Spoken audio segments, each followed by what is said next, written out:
Hi guys, welcome to Tanvi daily dish YouTube channel. ನಾವಿವತ್ತು vegetable soup ಮಾಡೋಣ. Soup ಮಾಡಲಿಕ್ಕೆ ಬೇಕಾಗಿರುವಂಥ ಐಟಮ್ಸ್ ಬಂದು corn, capsicum, cabbage, carrot, beans, onion ಮತ್ತು ಬಟರ್.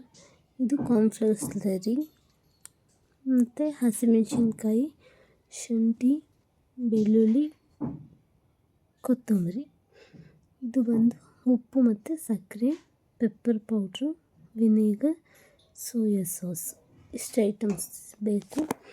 ಆಮೇಲೆ ಒಂದು ಪ್ಯಾನ್ ತಗೊಂಡು ಗ್ಯಾಸ್ ಆನ್ ಮಾಡಿ ಪ್ಯಾನ್ ಬಿಸಿ ಹಾಕೋ ಟೈಮಲ್ಲಿ ಸ್ವಲ್ಪ ಬಟರ್ ಇಲ್ಲ ಅನ್ನೋರು ಆಯಿಲ್ ಕೂಡ ಹಾಕಿ ಮಾಡ್ಕೋಬೋದು. ಬಟರ್ ಆ್ಯಡ್ ಮಾಡೋಣ. ಬಟರ್ ಬಿಸಿಯಾಗಿ ಬಟರ್ ಪೂರ ಮೆಲ್ಟ್ ಆದಮೇಲೆ ಅದಕ್ಕೆ ಆವಾಗಲೇ ಹೆಚ್ಚಿಟ್ಕೊಂಡಿದ್ದಂಥ ಸಣ್ಣಕ್ಕೆ ಹೆಚ್ಚಿರುವಂಥ ಬೆಳ್ಳುಳ್ಳಿ ಹಾಕೋಣ. ಸಿಪ್ಪೆ ತೆಗೆದು ಸಣ್ಣಕ್ಕೆ ಹೆಚ್ಚಿರೋದಿದು. ಆಮೇಲೆ ಶುಂಠಿನೂ ಕೂಡ ಅಷ್ಟೇ, ಶುಂಠಿನೂ ಸಣ್ಣದಾಗಿ ಹೆಚ್ಚಿರೋದು, ಅದನ್ನು ಹಾಕಿ ಆಮೇಲೆ ಹಸಿಮೆಣಸಿನ್ಕಾಯಿನೂ ಹಾಕೋಣ. ಇದು ಮೂರೂ ಏನಕ್ಕೆ ಫಸ್ಟ್ ಹಾಕ್ತೀನಿ, ಅದು ಹಸಿ ವಾಸನೆ ಬೇಗ ಹೋಗಲ್ಲ. ಹಾಗಾಗಿ ಹಸಿ ವಾಸನೆ ಪೂರ್ತಿ ಹೋಗೋ ತನಕನೂ ಕೂಡ ಬಟರಲ್ಲೇ ಫ್ರೈ ಮಾಡೋಣ. ಅದು ಫ್ರೈ ಆಗ್ತಾ ಇದ್ದಂಗೆ ಆವಾಗಲೇ ಈರುಳ್ಳಿ ಸಣ್ಣದಾಗಿ ಹೆಚ್ಚಿಟ್ಕೊಂಡಿದ್ವಲ್ಲ ಅದನ್ನು ಕೂಡ ಇದಕ್ಕೆ ಹಾಕೋಣ. ಸಣ್ಣದಾಗಿ ಹೆಚ್ಚಿತ್ತು ಅದು ಈರುಳ್ಳಿ ಅರ್ಧ ಬೇಯಬೇಕು, ಅಲ್ಲಿ ತನಕನೂ ಅದರಲ್ಲೇ ಬಾಡಿಸ್ಕೊಳ್ಳೋಣ. ಒಂದೇ ಸೈಡ್ ಆದರೆ ಸೀದೋಗಿರೋ ಥರ ಅನಿಸುತ್ತೆ, ಹಾಗಾಗಿ ಕೈ ಆಡಿಸ್ತಾ ಇರಿ ಪದೇ ಪದೇ. ಈರುಳ್ಳಿ ಅರ್ಧ ಬೇಯಬೇಕು, ಅಲ್ಲಿ ತನಕನೂ ಬಾಡಿಸೋಣ ಅದನ್ನ. ಅದು ಅರ್ಧ ಬೆಂದಿದೆ ಅನ್ನೋ ಟೈಮಲ್ಲಿ ಆವಾಗಲೇ ಚಿಕ್ಕದಾಗಿ ಹೆಚ್ಚಿಟ್ಕೊಂಡಿದ್ವಲ್ಲ ತರಕಾರಿ, ಅದನ್ನು ಕೂಡ ಇದಕ್ಕೆ ಹಾಕೋಣ. ಬೀನ್ಸ್, ಕ್ಯಾರೆಟ್, ಹೂಕೋಸು, ಕ್ಯಾಪ್ಸಿಕಮ್, ಕಾರ್ನ್. ಇದು ಸ್ವೀಟ್ ಕಾರ್ನ್ ನಿಮಗೆ ಆಪ್ಷನಲ್, ಅದು ಬೇಕು ಅನ್ನೋರು ಆ್ಯಡ್ ಮಾಡಿ ಇದೆ ಅಂದರೆ. ಇಲ್ಲ ಅಂದರೆ ಮನೇಲಿರೋವಂಥ ತರಕಾರಿ ನಾರ್ಮಲಾಗಿ ಎಲ್ಲರ ಮನೇಲೂ ಇದ್ದೇ ಇರುತ್ತೆ. ಕ್ಯಾರೆಟ್, ಬೀನ್ಸ್, ಆನಿಯನ್, ಕ್ಯಾಬೇಜ್ ಇದ್ದೇ ಇರುತ್ತೆ. ಇದಷ್ಟನ್ನು ಹಾಕಿ ಮಾಡಿದ್ರೂ ಬರುತ್ತೆ, ಚೆನ್ನಾಗಾಗುತ್ತೆ. ನಮ್ಮ ಮನೇಲಿ ಇವತ್ತು ಕಾರ್ನ್ ಇತ್ತು, ಹಂಗಾಗಿ ಹಾಕಿದ್ದೀನಿ ಅಷ್ಟೇ. ಇಲ್ಲದೇ ಇದ್ದಾಗ ನಾನು ಕೂಡ ಹಾಗೆ ಮಾಡಿರ್ತೀನಿ.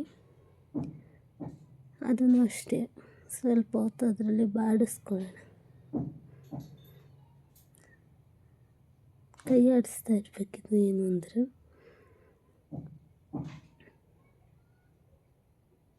ಆ ತರಕಾರಿದು ಹಸಿ ವಾಸನೆ ಹೋಗ್ಬೇಕು ಅಲ್ಲಿ ತನಕ. ಆಮೇಲೆ ಉಪ್ಪು ಮತ್ತು ಸಕ್ಕರೆ ಆ್ಯಡ್ ಮಾಡ್ತಾಯಿದ್ದೀನಿ. ಉಪ್ಪು ಟೇಸ್ಟ್ ನೋಡಿ ಆ್ಯಡ್ ಮಾಡ್ಕೊಳ್ಳಿ. ನಾನು ಸ್ವಲ್ಪ ಕಡಿಮೆ ಹಾಕಿದ್ದೆ, ವಿನೆಗರ್ ಹಾಕ್ತೀವಲ್ಲ ಆಮೇಲೆ, ಹಂಗಾಗಿ ನಾನು ಸ್ವಲ್ಪ ಕಡಿಮೆ ಹಾಕಿದ್ದೆ. ನಿಮ್ಮ ರುಚಿಗೆ ತಕ್ಕಂತೆ ಉಪ್ಪು ಹಾಕ್ಕೊಳ್ಳಿ. ಮತ್ತು 1 ಟೇಬಲ್ ಸ್ಪೂನ್ ಆಗುವಷ್ಟು ಪೆಪ್ಪರ್ ಆ್ಯಡ್ ಮಾಡಿದ್ದೀನಿ. ಆಮೇಲೆ ಸೋಯಾ ಸಾಸ್ ಹಾಕಿದ್ದೀನಿ 1 table spoon. 1.5 table spoon vinegar add ಮಾಡಿದ್ದೀನಿ. ಇದಷ್ಟನ್ನು ಪೂರ ಎಲ್ಲ ತರಕಾರಿಗೂ ಸ್ಪ್ರೆಡ್ ಆಗಬೇಕು. ಆ ಸೋಯಾ ಸಾಸ್ದು ಸ್ಮೆಲ್ ಗೊತ್ತಾಗಬಾರ್ದು, ಅಲ್ಲಿ ತನಕನೂ ಕೈ ಆಡಿಸೋಣ. ಅಷ್ಟು ತರಕಾರಿಗೆ ಸ್ಪ್ರೆಡ್ ಆಗಬೇಕು, ಅಲ್ಲಿ ತನಕನೂ ಕೈ ಆಡಿಸ್ಬೇಕು ಅದನ್ನ. ಆಮೇಲೆ ಒಂದು ಬೌಲ್ ತೊಗೊಂಡು ಕಾರ್ನ್ಫ್ಲೋರ್ ತೊಗೊಳ್ಳೋಣ. ಅದಕ್ಕೆ ಸ್ವಲ್ಪ ನೀರು ಆ್ಯಡ್ ಮಾಡಿ ಮಿಕ್ಸ್ ಮಾಡಿ, ಒಂದು ಲಂಪ್ಸ್ ಇರಬಾರ್ದು, ಅಲ್ಲಿ ತನಕನೂ ಮಿಕ್ಸ್ ಮಾಡಿ ಅದು. ಆಮೇಲೆ ಅದು ಸ್ಲರಿ ಆಗುತ್ತೆ, ಆವಾಗಲೇ ತೋರಿಸಿದ್ನಲ್ಲ ಕಾರ್ನ್ಫ್ಲವರ್ ಸ್ಲರಿ ಅಂತ, ಅದೇ ಅದು. ಅದನ್ನು ಈ ಕುದಿಯೋ ಟೈಮಲ್ಲಿ ಆ ಕಾರ್ನ್ಫ್ಲವರ್ ಸ್ಲರಿನ ಇದಕ್ಕೆ ಆ್ಯಡ್ ಮಾಡೋಣ.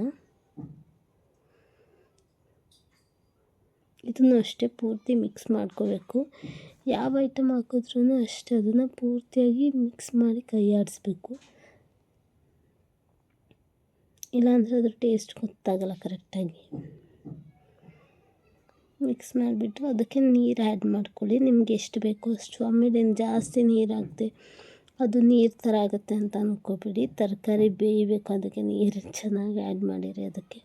ಅದಾದಮೇಲೆ ಕುದೀತಾ ಏನಾಗುತ್ತೆ ಅಂತಂದರೆ, ಕಾರ್ನ್ಫ್ಲವರ್ ಸ್ಲರಿ ಹಾಕಿರ್ತೀವಲ್ಲ ಅದು ಸೂಪ್ ಕನ್ಸಿಸ್ಟೆನ್ಸಿಗೆ ಬರುತ್ತೆ. ಕುದೀತಾ ತರಕಾರಿ ಎಲ್ಲ ಬೆಂದಮೇಲೆ.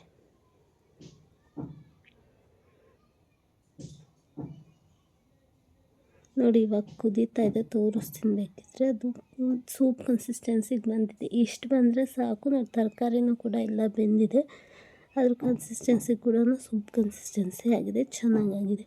ಇವಾಗ ಸರ್ವ್ ಮಾಡಿಕೊಡಿ. ಬಿಸಿ ಬಿಸಿಯಾಗಿ ಸೂಪ್ ಕುಡಿಲಿಕ್ಕೆ ಚೆಂದ ಇರುತ್ತೆ ಈವ್ನಿಂಗ್ ಟೈಮಲ್ಲಿ.